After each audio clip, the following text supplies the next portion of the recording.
ज़बरदस्त किस्म का स्नैक तैयार हो रहा है जो कि आप बच्चों को दे सकते हैं, उनके टिफ़िन बॉक्स में, लंच में, उनको चाय के साथ दे सकते हैं। तो यहाँ पे मैं सबसे पहले मैंने लिए हैं 4 से 5 ब्रेड के स्लाइसेस और इनके अंदर मैं डाल रही हूँ मिल्क। बस आप देख लें कि इतना हो कि बहुत ज़्यादा गीली ना हो जाए, अंदाजे से डाल लें। थोड़ी सी देर इसको रख दूँगी मैं और उसके बाद साथ साथ मैं आपको इंग्रेडिएंट्स बताती हूँ। तो यहाँ पे मैंने ली है प्याज बारीक कटी हुई 1 मीडियम साइज़ की, गाजर जो है वो हाफ़ ली है मैंने, और शिमला मिर्च जो है वो भी 1 मीडियम साइज़ की ली है। ठीक है जी। और दूसरी साइड पे जो है मसाले, रेड चिली फ्लेक्स लिए हैं मैंने 1 टीस्पून, ब्लैक पेपर 1 टीस्पून, लाल मिर्च 1 टीस्पून, नमक हस्बे जायका या 1 टीस्पून, और मैंने ऑरिगेनो लिया। ठीक है जी। ये हो गए मसाले और ये हो गई वेजिटेबल्स। ये जो ब्रेड है इसको थोड़ी सी देर नरम होने के लिए वेट करेंगे 5 मिनट के, उसके बाद स्टार्ट करेंगे हम अपना अगला प्रोसेस।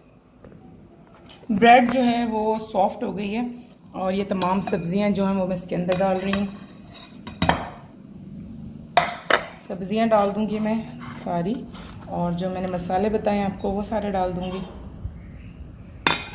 और इसके साथ ही मैं यहाँ पे इसमें डालूँगी आटा या मैदा, ये आप ले लें हाफ़ कप। और अब दोबारा से इसको जो है वो गूँधेंगे। अगर आपको लगे कि ज़रा सॉफ्ट ज़्यादा हो गया तो आप इसमें थोड़ा सा आटा और भी शामिल कर सकते हैं, कोई मज़ाइका नहीं। तो आटा जो है वह गूँध गया है ब्रेड का, और चाहें तो आप इसके अंदर बॉइल्ड चिकन भी इस्तेमाल कर सकते हैं अगर आपके बच्चों को चिकन ज़्यादा पसंद है। अब इसको मैं बेल लूँगी और इसकी जो है शेप काट लूँगी और फिर इसको करेंगे हम फ्राई। तो यहाँ पे मैंने इस तरह की इनकी शेप कट कर ली है।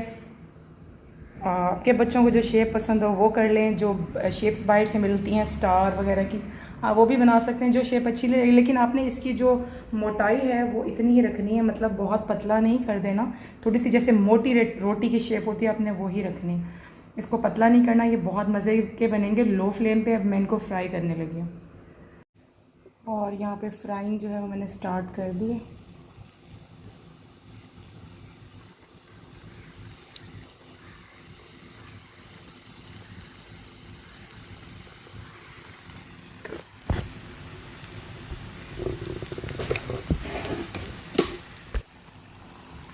तो तमाम चले गए हैं नहीं,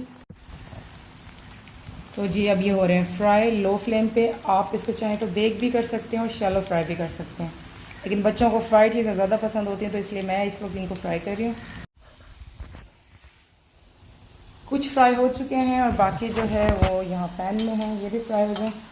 सारों को निकाल लेंगे और सॉस हो या कोई मज़ेदार किस्म की केचप या चिली सॉस हो तो उसके साथ बच्चे एंजॉय करेंगे, उनको बहुत मज़े के लगेंगे। आप लोग ये रेसिपी ज़रूर ट्राई कीजिएगा। वीडियो अच्छी लगी हो तो वीडियो को लाइक एंड शेयर कर दीजिएगा और मेरे चैनल कुक विद आमना को सब्सक्राइब कर दें और साथ लगा हुआ बेल आइकन भी दबा दें ताकि आने वाली हर नई वीडियो का अपडेट आपको फ़ौरन से मिल जाए। Take care, bye bye.